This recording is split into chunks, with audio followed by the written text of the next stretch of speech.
है अगर मेरी खता तो खुद को मना लेंगे, है अगर मेरी खता तो खुद को मना लेंगे। हम तो है आपके प्यार के मरीज साहब, हम तो है आपके प्यार के मरीज साहब, हमें क्या डॉक्टर समझिए। This is Kundan Kumar, online वाला क्लासेस में लेकर के आए हैं हम लोग। अगला टॉपिक हम लोग पढ़ेंगे। अब तक हम लोगों ने पढ़ा है सब्जेक्ट के बारे में, सब्जेक्ट क्या होता है, कौन कौन सब्जेक्ट बनता है, ठीक। और अच्छे अच्छे वीडियो मिलेंगे आपको, अच्छा अच्छा कंटेंट मिलेगा। इसके लिए लाइक भी करिए, सब्सक्राइब भी करिए और अपना प्यार दुलार बनाए रखिए आशीर्वाद के तौर पे। हम लोगों ने पढ़ा था सब्जेक्ट के बारे में कि सब्जेक्ट कौन कौन बनता है। तो सब्जेक्ट के बारे में चर्चा किए थे कि नाउन बनता है, प्रोनाउन बनता है, जेरंड बनता है और इन्फिनेटिव बनता है, ठीक। तो नाउन के बारे में, यानी कि नाउन जो है वो नाम है, एक टेबल मैं बनाने जा रहा हूँ, वो प्रोनाउन का टेबल है। उस टेबल से आप लोगों को समझ में आएगा कि कौन कौन सब्जेक्ट बनता है प्रोनाउन से। तो प्रोनाउन का ये टेबल बनेगा आपका, ये टेबल है।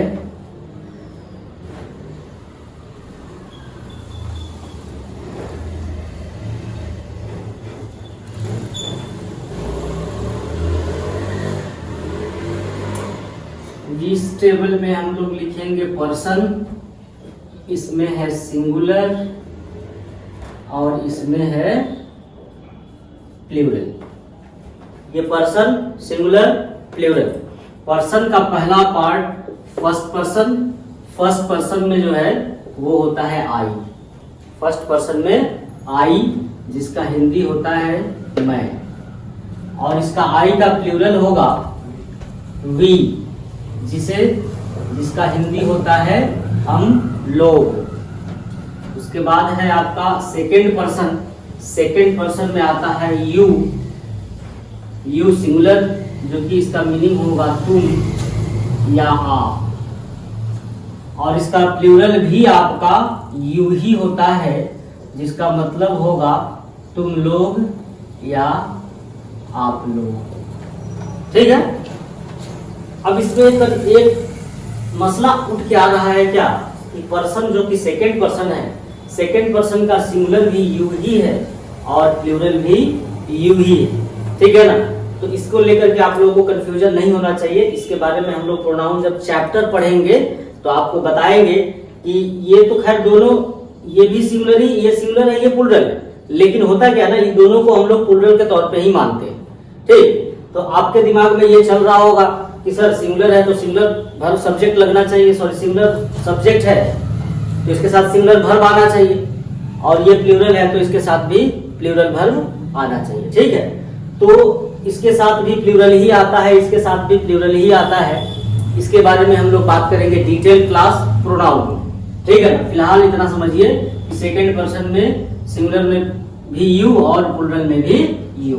थर्ड पर्सन का सिंगुलर होता है ही, जिसका मतलब होता है वह, और यह वह लड़का के लिए यूज करते हैं हम लोग, ठीक है ना। यानी लड़का के लिए अगर वह लिखा हुआ हो तो उसके लिए हम लोग ही का यूज करेंगे, अगर लड़की के लिए वह लिखा हुआ हो तो उसके लिए हम लोग सी का यूज करते हैं, सी का यूज करते हैं, ठीक।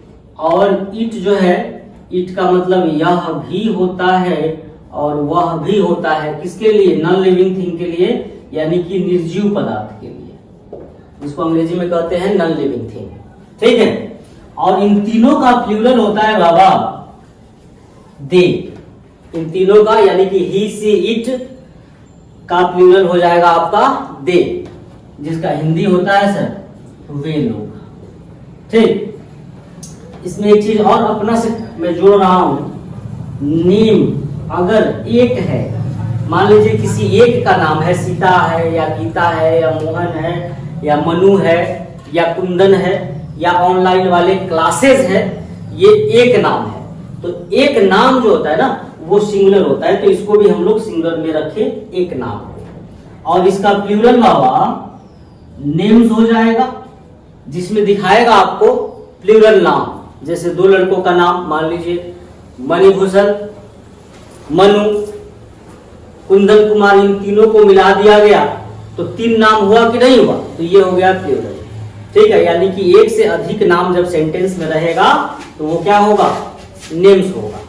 ठीक, ये प्रोनाउन का चार्ट है सर, ये चार्ट है आपका प्रोनाउन का। हालांकि प्रोनाउन में बहुत कुछ पढ़ना है अभी, ये पर्सनल प्रोनाउन मानी है, इसको पर्सनल लिखिए, पर्सनल प्रोनाउन। ठीक है, ये है आपका कंटेंट किसका, पर्सनल प्रोनाउन का। ठीक, तो इसको वीडियो पॉज करेंगे और इसको कॉपी कर लेंगे आप लोग। अब इसके बाद अगला पॉइंट हम लोग पढ़ेंगे। अच्छा हाँ, एक चीज ध्यान में रखिएगा आप लोग कि ये सिंगुलर है, बार बार मैं प्रेशर दे रहा हूं, इस बात पे जोर दे रहा हूं कि सिंगुलर और प्लूरल, ये सिंगुलर और ये प्लूरल, इसको ध्यान में रखिएगा क्योंकि इसका जरूरत आपको पूरी जिंदगी आने वाला है। अभी मैं वर्ब के बाद कुछ स्पेशल पॉइंट पढ़ाऊंगा इसमें, जहां पे इसको आपको यूज मिलेगा। ठीक है, चलिए आगे चलते हैं।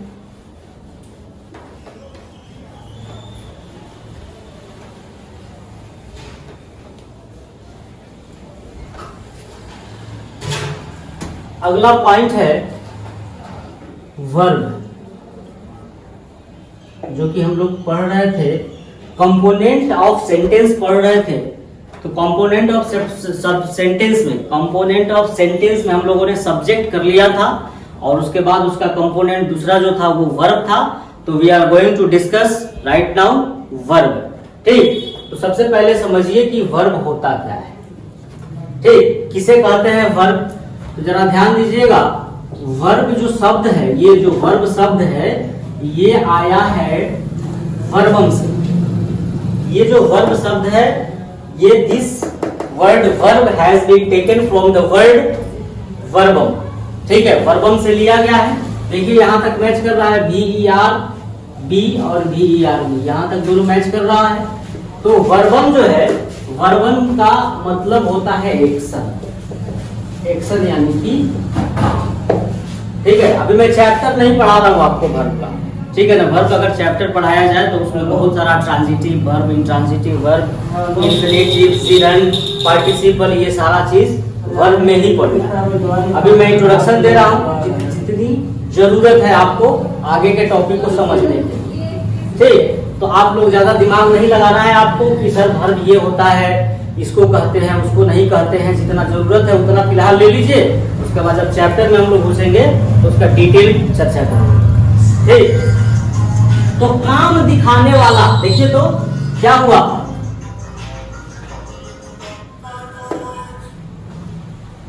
वर्ब जो है, वर्ब ऐसा शब्द है जो क्या दिखाता है, काम को दिखाता है। वर्ब आया वर्बम से और वर्बम का मतलब एक्शन। तो बताइए वर्ब बराबर एक्शन हुआ कि नहीं हुआ, समझिए। वर्बम का मतलब होता है एक्शन और ये जो वर्ब है ये लिया गया है वर्बम से, यानी वर्ब लिया गया वर्बम से जिसका मतलब हुआ एक्शन, यानी कि इसका मतलब हो जाएगा वर्ब बराबर एक्शन। ठीक है, अब समझेंगे कि वर्ब यानी कि दुनिया का कोई भी ऐसा शब्द, दुनिया में कोई भी ऐसा शब्द है जो किसी न किसी काम को दर्शाता है। जैसे अगर मैं बात करूं प्ले, प्ले मीन्स खेलना, काम है। गो मीन्स जाना, काम है। टीच मीन्स पढ़ाना, ये भी काम है सर। ठीक, रीड मीन्स पढ़ना, ये भी काम है ना। सिंग मीन्स गाना, ये भी काम है, एक्सेट्रा। बहुत सारा है वर्ड ऐसा जो काम को दिखाता है। खेलना, कूदना, पढ़ना, पढ़ाना, गाना, हंसना, रोना, पीटना, पिटाना, ये सब क्या है सर, काम है। तो बोलिए ये जो शब्द हम लोग बात कर रहे हैं प्ले, ये शब्द किसी न किसी काम को दर्शाता है, नहीं दर्शाता है, दर्शाता है। तो ये जब काम को दर्शाता है इट मीन्स ये शब्द क्या हो गया सर, वर्ब हो गया। उसी तरीके से ये भी काम को दर्शाता है, ये सारे के सारे काम को दर्शाते हैं। तो काम को दर्शाने वाले जितने सारे शब्द होंगे वो क्या कहलाएंगे सर, वर्ब कहलाएंगे। ठीक, तो इसका डेफिनेशन हो जाएगा the word which shows an action is called verb। ठीक है, इसमें एक और बात आता है जो कि किसी की स्टेट को यानी कि अवस्था को दिखाता है। वर्ब अवस्था को भी दिखाता है। तो अवस्था वाली बातें अभी हम लोग नहीं करेंगे, वो डिटेल चैप्टर में करेंगे। इसलिए आप लोग ये मत समझिएगा कि सर अवस्था का बात नहीं किए तो सर जी इलास्टिक प्लास्टिक के आदमी है, ठीक है, ऐसा कुछ नहीं है। ठीक, इसको आप कॉपी करेंगे और इसके बाद हम लोग पढ़ेंगे टाइप ऑफ वर्ब। इसको कॉपी करेंगे।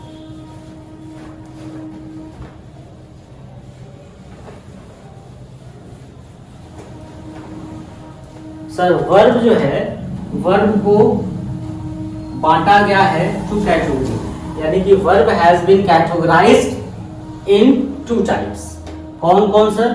तो एक होता है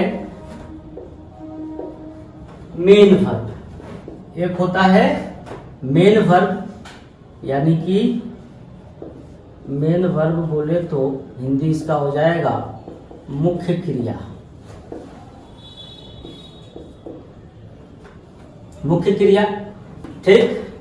और दूसरा जो है वो हो जाएगा हेल्पिंग वर्ब, जिसको कहेंगे हिंदी में हम लोग सहायक क्रिया। इसका नाम ही है हेल्पिंग, हेल्प करने वाला, हेल्पिंग वर्ब, ठीक। वर्ब को दो भाग में बांटा गया, किसमें? मेन वर्ब और हेल्पिंग वर्ब, ठीक। तो मेन वर्ब के बारे में तो अभी फिलहाल हम लोग बात किए हुए हैं। जो वर्ब का डेफिनेशन अभी आपको दिया गया है वही इस वर्ब का, मेन वर्ब का डेफिनेशन हो जाएगा। और अवस्था की बात करेगा ये वाला, जिसके बारे में हम लोग बाद में बात करेंगे, ठीक। तो सबसे पहले हम लोग डेफिनेशन पे ध्यान नहीं दे करके कहाँ आते हैं? Form of verb, forms of verb, यानी कि हिंदी हो जाएगा इसका क्रिया का रूप, क्रिया का रूप। फॉर्म मीन्स होता है रूप, और काफी के ऑफ, और वर्ब मीन्स क्रिया, यानी कि क्रिया का रूप। सर क्रिया का रूप जो है, देखिएगा ये वर्ब 1 है, वर्ब 2 है, वर्ब 3 है, वर्ब 4 है और वर्ब 5 है, और खुद से थोड़ा सा हम लोग एनालिसिस करके बनाए हैं वर्ब 6, यानी कि 6 फॉर्म हम लोगों ने दिया है। वर्ब का कितना रूप? 6 रूप। तो वर्ब का जो ओरिजिनल फॉर्म होता है, बेस फॉर्म जिसको बोलते हैं, रूट जहां से निकलता है कोई दूसरा, तो वो होता है वर्ब 1। देखिएगा प्ले, प्ले ओरिजिनल स्पेलिंग है कि नहीं सर? इसके स्पेलिंग में कोई छेड़छाड़ किया गया है? कुछ बदलाव किया गया है? नहीं किया गया है। यानी कि ये वर्ब का ओरिजिनल रूप है, और वर्ब के ओरिजिनल रूप को हम लोग कहते हैं वर्ब 1। वर्ब के ओरिजिनल रूप को क्या कहते हैं?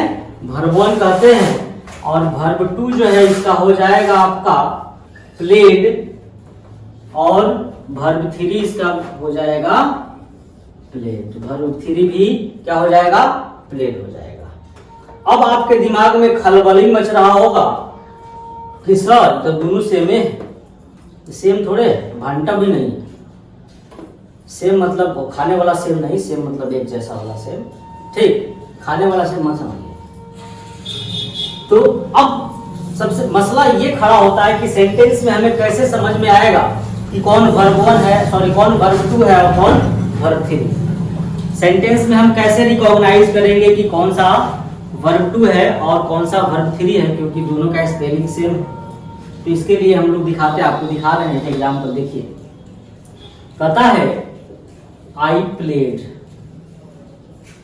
प्लेड दिस मैच, चाहे the match, I played this match कर दीजिए, दिस मैच,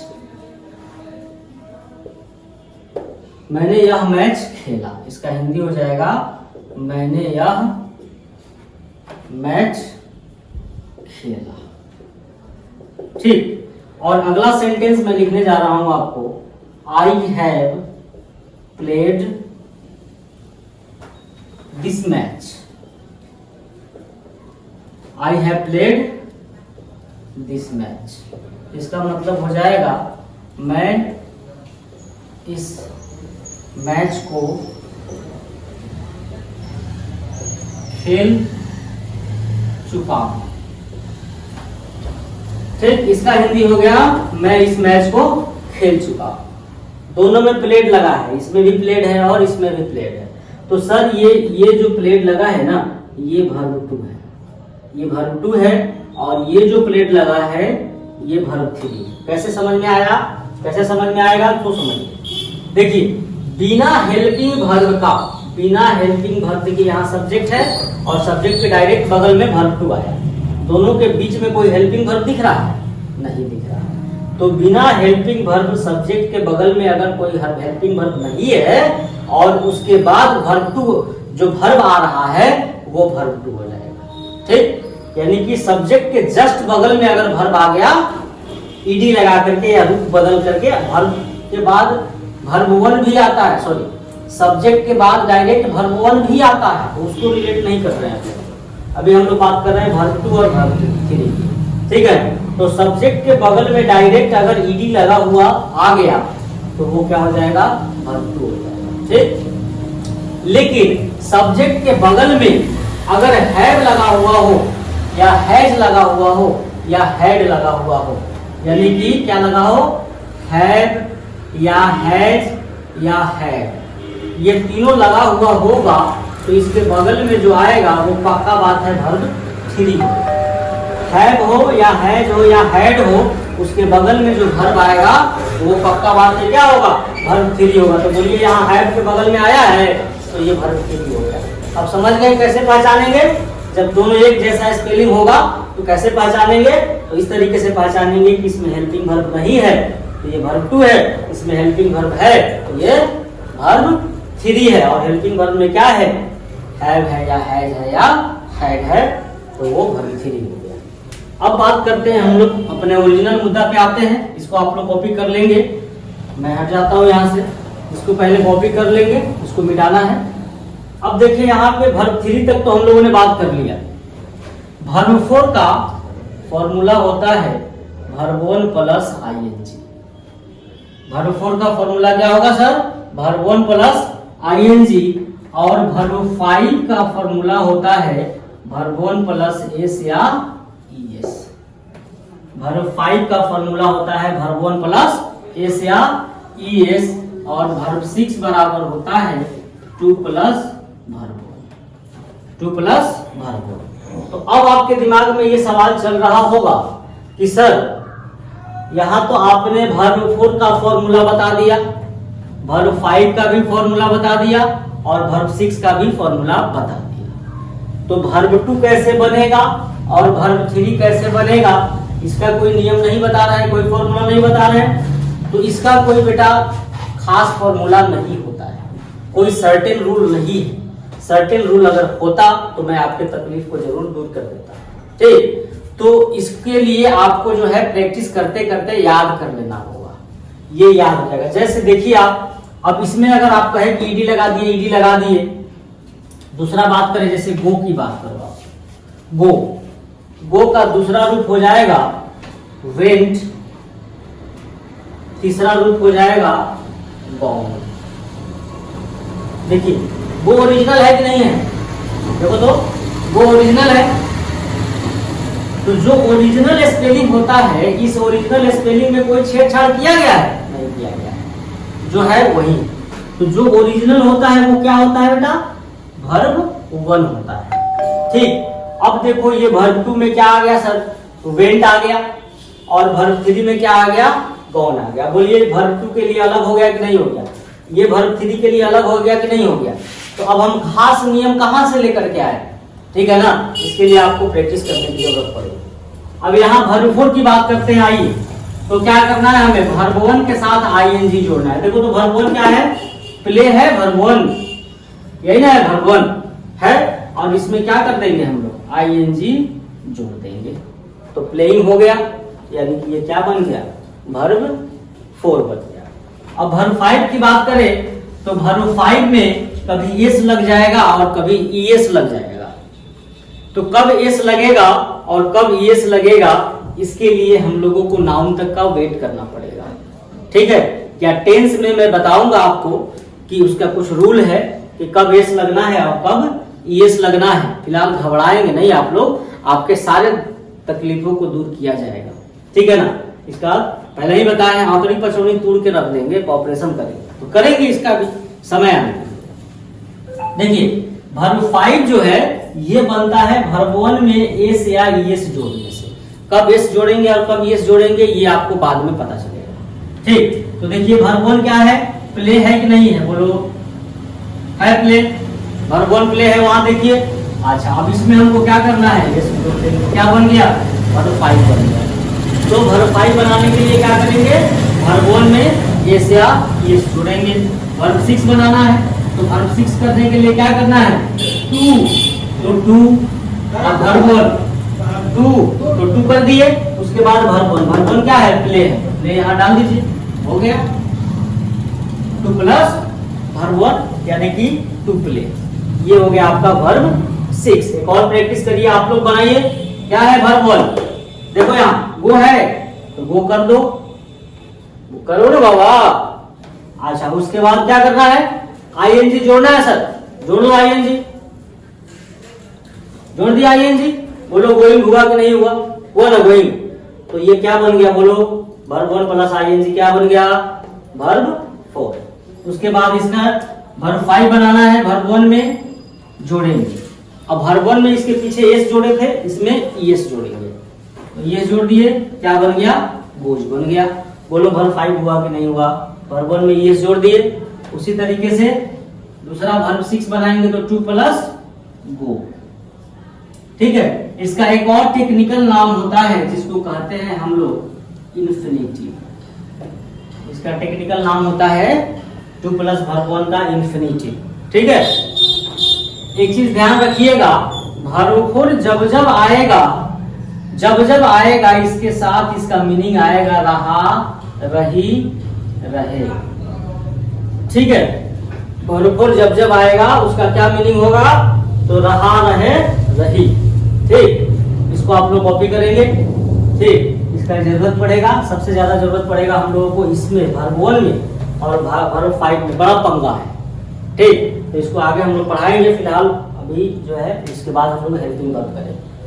तो मेन वर्ब का वर्ब, ये जो फॉर्म ऑफ वर्ब है ये किसका पार्ट है, मेन वर्ब का पार्ट है। ठीक, अब आइए हेल्प। देखिए सर, जब तक आप लोग सब्सक्राइब और लाइक नहीं करेंगे तब तक हम लोगों का जो है इच्छा, क्यूरियोसिटी जो है पढ़ाने की वो बढ़ेगी नहीं। आप लोग प्यार दर्शाएंगे तभी हम लोगों को मन लगेगा, एनर्जी मिलेगा काम करने में, हम लोग बेहतर से बेहतर करके देंगे आपको। ठीक है सर, तो थोड़ा सा इन सब बातों पे ध्यान रखिए आप लोग, और सारे फैकल्टी आपको एकदम बेहतरीन मिलेंगे इस चैनल पे, ऑनलाइन वाला क्लासेस पे। मैं इंग्लिश पढ़ा रहा हूँ, एपी सर, अभिमन्यु सर आपको पढ़ाएंगे फिजिक्स, अविनाश सर आपको पढ़ाएंगे मैथ्स, और सुबोध सर जिनको बाबा सर के नाम से जानते हैं वो पढ़ाएंगे आपको मैथ्स और रीजनिंग कॉम्पिटिटिव के लिए। ठीक है, और बाकी सब्जेक्ट के लिए हम लोग प्रयासरत हैं, टीचर जोड़ने की कोशिश में लगे हुए हैं। जैसे टीचर जुड़ेंगे और बाकी टीचरों की व्यवस्था करके हम लोग आपको प्रोवाइड कराएंगे। ठीक है, तो जब तक आप लोग प्यार नहीं दिखाएंगे, लाइक सब्सक्राइब नहीं करेंगे, तब तक हम लोगों का मन नहीं लगेगा। ठीक है, अब आइए अगला पॉइंट हमारा हो जाएगा क्या, हेल्पिंग वर्ब। अगला पॉइंट हमारा है हेल्पिंग वर्ब। जरा ध्यान से समझिएगा सर, इसका मतलब होता है सहायक क्रिया। क्या होता है सर, सहायक क्रिया। इसका नाम ही है हेल्पिंग, यानी कि हेल्प से बना है। इसका नाम क्या है, हेल्पिंग, यानी कि हेल्प से बना है। तो हेल्प करेगा, मदद करेगा। हेल्प का मतलब क्या होता है, मदद करना, मदद करना। तो ये मदद करेगा। अब किसको करेगा मदद, मुझे करेगा, आपको करेगा नहीं, ये जिस कैटेगरी का लोग है उसी कैटेगरी के लोगों से ना मदद करेगा।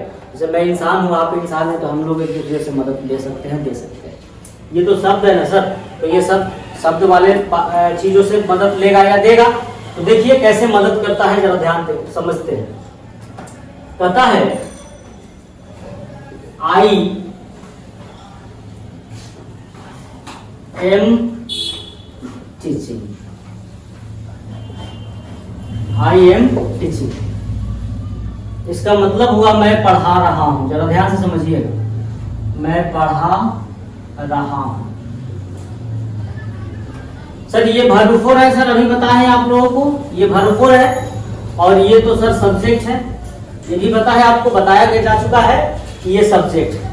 अब मैं बात करूं यहाँ पे, ये वर्ब फोर है तो अभी वर्ब फोर में चर्चा किए हैं कि रहा जो आता है वो क्या दिखाता है, वर्ब फोर को दिखाता है। तो बोलो ये वर्ब फोर हो गया और ये आई है, आई का हो गया मैं, आई का हो गया मैं। अब बच क्या गया सर हमारे पास, एम बच गया और हु बच गया, एम बच गया और हु बच गया। तो एम का मीनिंग क्या हुआ सर, हु हुआ, एम का मीनिंग क्या हुआ, हु हुआ। तो अब जरा सोचिए कि इस एम को अगर हम हटा दें तो यहां से एम को जब आप हटाते हैं तो हु को भी हटा देते हैं। तो एम को हटाने के बाद इस सेंटेंस को पढ़िए तो क्या मीनिंग आ रहा है, आई टीचिंग मैं पढ़ा रहा, आई टीचिंग मैं पढ़ा रहा। बोलिए आई टीचिंग मैं पढ़ा रहा सेंटेंस कंप्लीट हो रहा है, नहीं हो रहा है। तो इस सेंटेंस को कंप्लीट करने के लिए हमें जो है हूं बोलना जरूरी है, यानी कि मैं पढ़ा रहा हूं बोलना जरूरी है। अब बताइए हूं जो है वो किसके बगल में है, हूं जो है वो किसके बगल में है, तो वर्ब फोर के बगल में है। और वर्ब फोर जो है वो मेन वर्ब का ही तो पार्ट है, वर्ब फोर जो है वो किसका पार्ट है, मेन वर्ब का पार्ट है। यानी हूं जो है वो किसको सपोर्ट कर रहा है, किसको मदद कर रहा है, मेन वर्ब को। हूं जो है रहा, रहा, पढ़ा, रहा मेन वर्ब है और इसी के बगल में ये आया है। तो हूं पढ़ा रहा को मदद कर रहा है, मतलब मेन वर्ब को मदद कर रहा है। और हूं के बदले यहाँ एम है, तो जो मदद करता है वही हेल्पिंग कहलाता है। तो बोलिए एम मदद कर रहा है कि नहीं कर रहा है, क्योंकि एम का ही तो मतलब हूं है। अगर हूं रहा को मदद कर रहा है तो एम यहाँ पे टीचिंग को मदद कर रहा है। तो बोलिए ये मदद कर रहा है एम, तो ये हेल्पिंग वर्ब हुआ कि नहीं हुआ। जो मदद करता है वो हेल्पर कहलाता है कि नहीं कहलाता। आप मुझे अगर मदद करते हैं तो मैं आपको हेल्पर कहूंगा कि नहीं कह सकता हूं, कि नहीं कह सकता हूं, बताइए। तो उसी तरीके से एम जो है वो मदद कर रहा है किसको, मेन वर्ब को, यानी कि वर्ब फोर को। और वर्ब फोर क्या है, मेन वर्ब का ही तो पार्ट है। तो बोलिए हेल्पिंग वर्ब क्या करता है, मेन वर्ब को मदद करता है, किस काम के लिए, सेंटेंस को पूरा करने के लिए। तो हेल्पिंग वर्ब का डेफिनेशन निकल के आया कि वैसा वर्ब जो मेन वर्ब को मदद करता है सेंटेंस को कंप्लीट करने में। ठीक है, ठीक। तो इसका डेफिनेशन मैं लिखता हूं आप लोगों को, क्या लिखेंगे बताइए। देखिए, the verb which helps the main verb to complete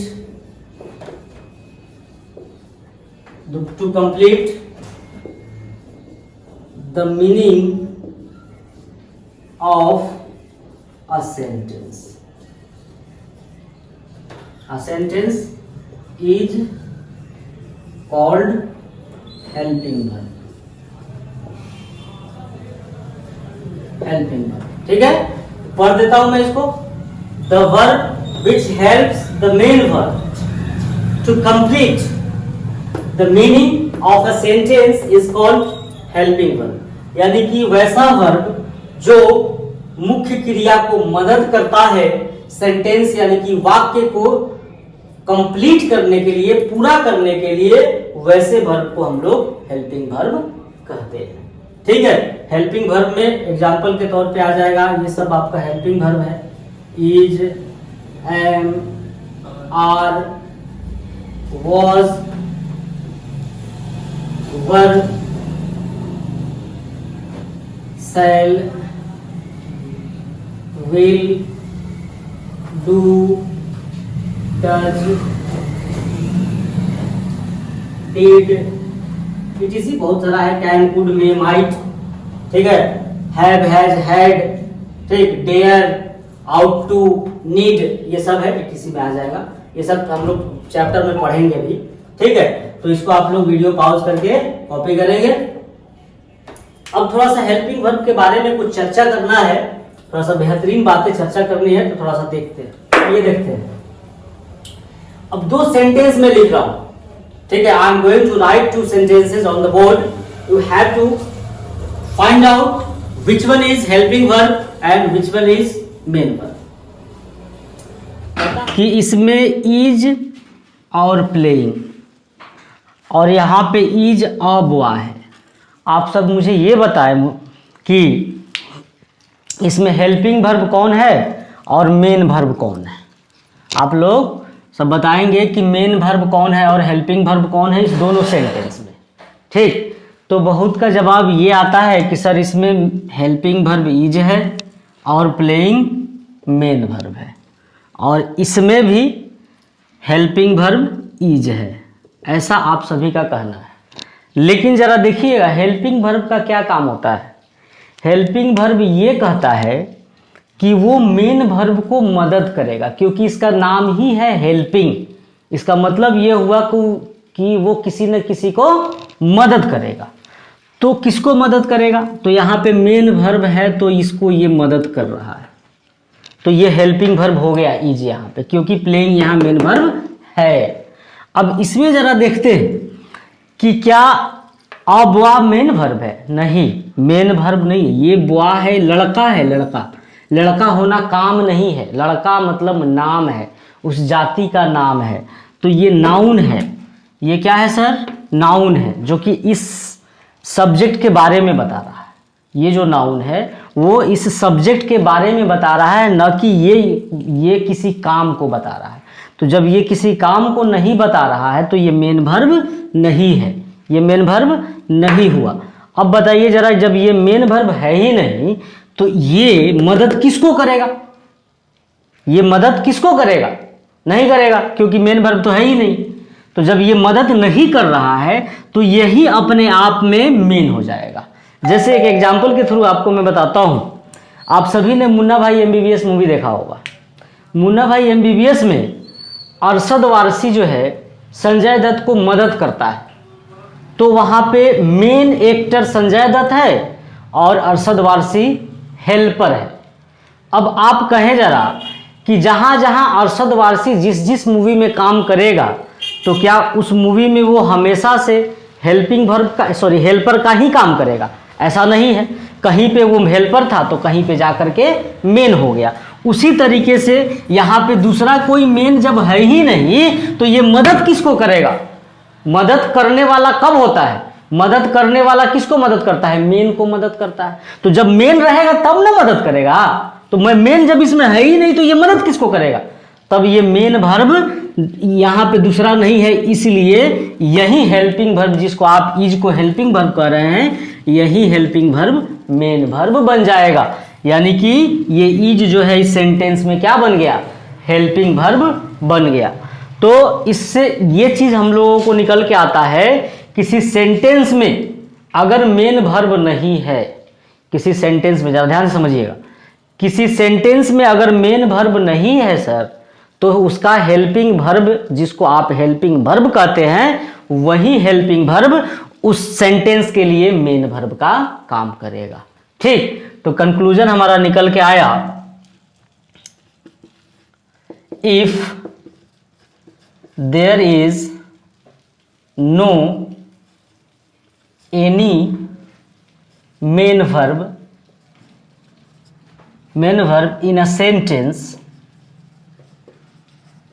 in a sentence, helping verb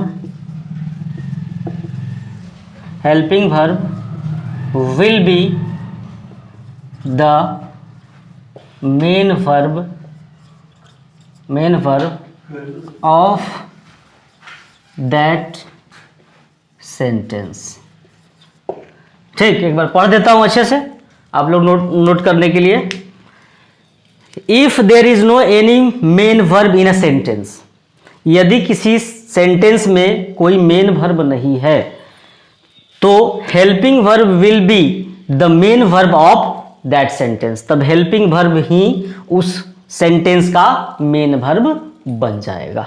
ठीक, यहां तक हम लोग जो है ये हेल्पिंग वर्ब वाला पंगा हमारा अभी तक खत्म होता है। इसके बाद हेल्पिंग वर्ब में भी कुछ और चीजें हैं जो कि आपको नेक्स्ट वीडियो में मैं बताऊंगा। ठीक, हेल्पिंग वर्ब में भी सिंगुलर होता है, प्लूरल होता है, तो उसका कुछ फंडा है, उसको मैं अगले क्लास में अगले वीडियो में दूंगा आप लोगों को। ठीक, तब तक के लिए आप लोग जो है चैनल को सब्सक्राइब करें, लाइक करें और वीडियो को शेयर करें, प्यार बनाए रखें, क्योंकि आप लोग ऐसा करेंगे तभी हम लोगों को आपका काम करने में मोटिवेशन मिलेगा, अच्छा लगेगा। चलिए, थैंक यू।